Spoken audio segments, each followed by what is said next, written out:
Les saludamos en el nombre del Señor Jesucristo, deseando la bendición del Señor sobre cada uno de nosotros.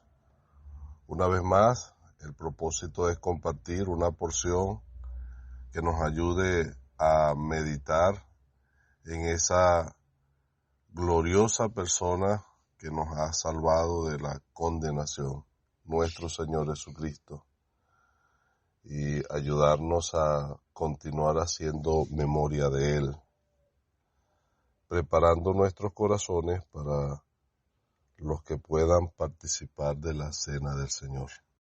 Por eso leamos en la Epístola a los Hebreos, capítulo 7, versículo 26.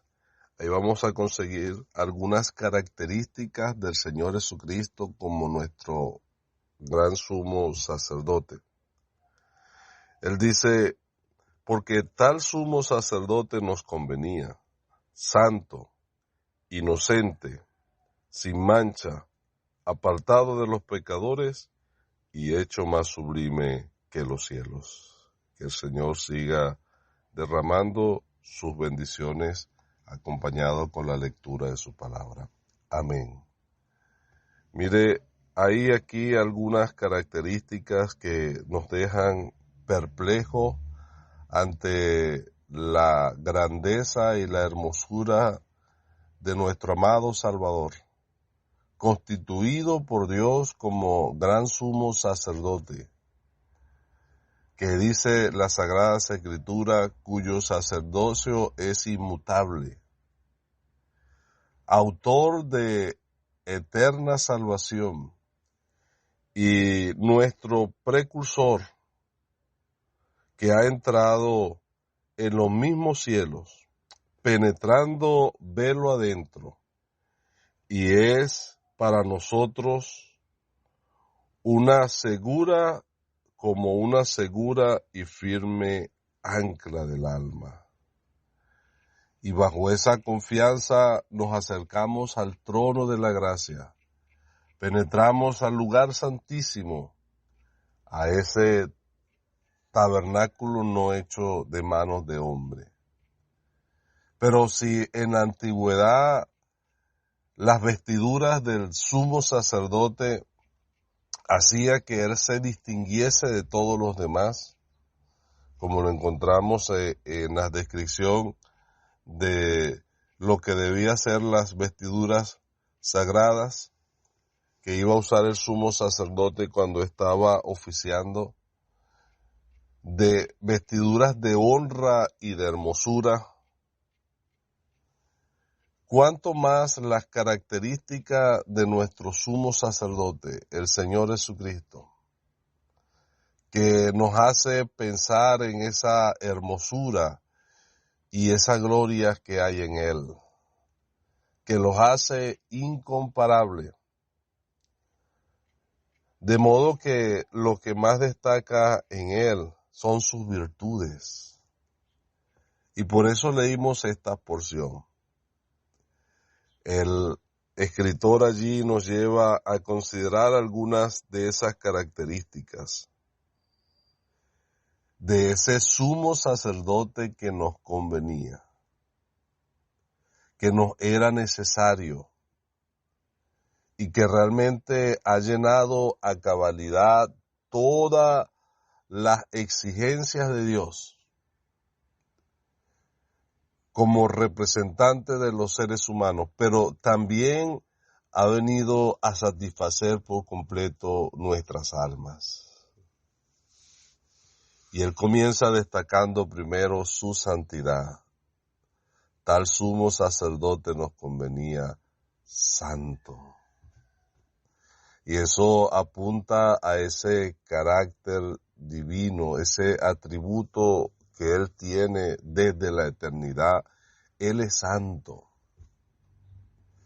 Pero y también nos hace pensar en aquel que ha sido consagrado para Dios, que ha sido apartado para un servicio especial.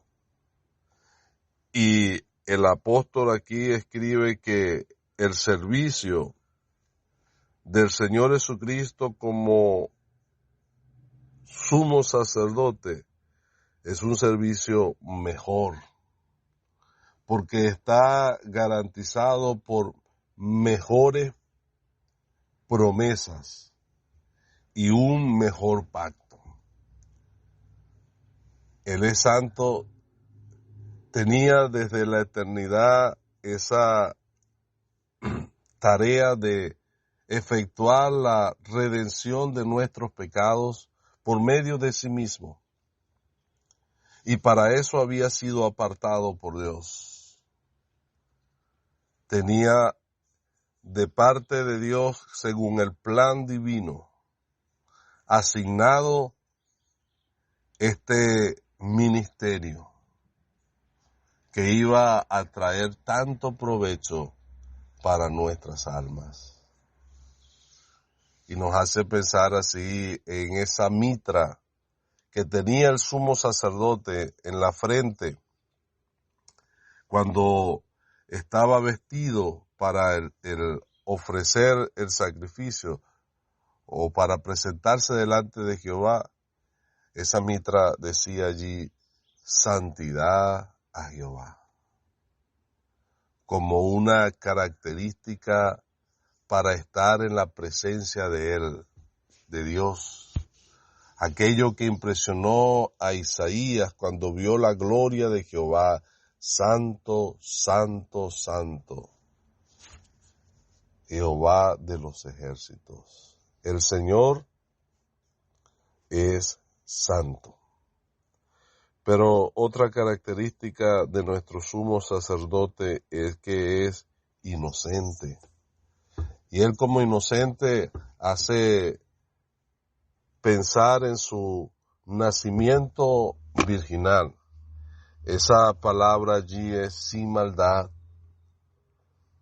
que no es solamente su carácter, que no había maldad en él, sino que, como dice el salmista, en cuanto a nosotros, en maldad hemos sido formados y en pecado nos concibió nuestra madre. El Señor Jesucristo fue sin maldad ni pecado concebido.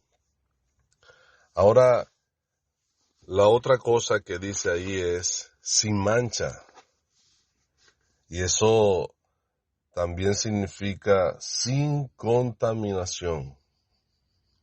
De modo que aunque vivió en un mundo lleno de pecado, el Señor Jesucristo mantuvo su santidad, mantuvo su pureza, de modo que el pecado no pudo mancharle.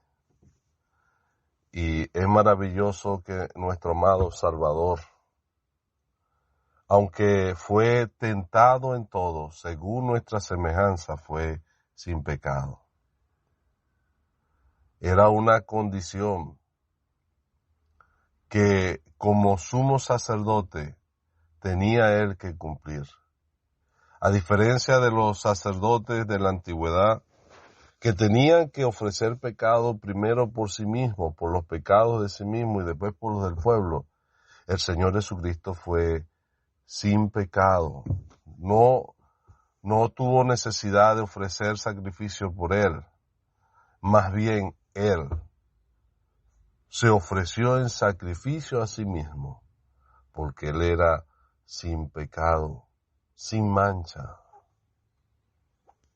perfecto, inmaculado para Dios. Pero también dice que fue apartado de los pecadores. Y esa separación allí también está asociada a su santidad, siendo que la santidad tiene dos aspectos. Uno que es con respecto a Dios, que significa ser apartado para Dios. Pero apartado de qué? Apartado del pecado. El Señor es sin pecado, pero vivió también apartado de los pecadores. Aun cuando la Biblia dice que este Con los pecadores bebe y a estos recibe. Sin embargo, el Señor mantuvo su integridad y se podía diferenciar plenamente su justicia en medio de un mundo pecador. En medio de un mundo que dice la Biblia que no había bueno ni siquiera uno. Todos se habían desviado, apartado de Dios por el pecado. El Señor Jesucristo se mantuvo apartado de los pecadores. Como el varón bienaventurado del Salmo 1, que dice allí que no anduvo en consejo de malos, ni en camino de pecadores, ni en silla de escarnecedores se ha sentado. Pero esa última característica mencionada allí, hecho más sublime que los cielos, ha dejado impresionada mi alma. Esa palabra sublime es elevado más alto. Y tiene también que ver con la hermosura moral del Señor Jesucristo. Desde el punto de vista moral, el Señor Jesucristo estaba muy por encima de todos. Pero desde el punto de vista espiritual, también el Señor había sido elevado, vivió una vida elevada, hecha más sublime que los cielos, aún más alto que los cielos. Cuando uno piensa en los cielos, uno piensa primero en lo alto que Él está. Así nuestro amado Salvador, cuán alto está Él, muy por encima de todo. Como dice las Sagradas Escrituras del Señor, que habiéndose humillado hasta la muerte y muerte de cruz, Dios le exaltó hasta lo sumo, una elevación hasta lo más alto, aún más alto que los mismos cielos. Pero también hecho más sublime que en los cielos. Esa palabra nos hace pensar en aquello que es admirable por su grandeza, por su hermosura, por su gloria. Y estas son las características o algunas de las características de nuestro amado Salvador, de nuestro gran sumo sacerdote, que nos deja perplejo ante su presencia y que realmente tenemos que agradecer a Dios por habérnoslo dado a Él, porque este gran sumo sacerdote nos convenía, santo, inocente, sin mancha, apartado de los pecadores, hecho más sublime que los cielos. Que el Señor bendiga su palabra. Amén.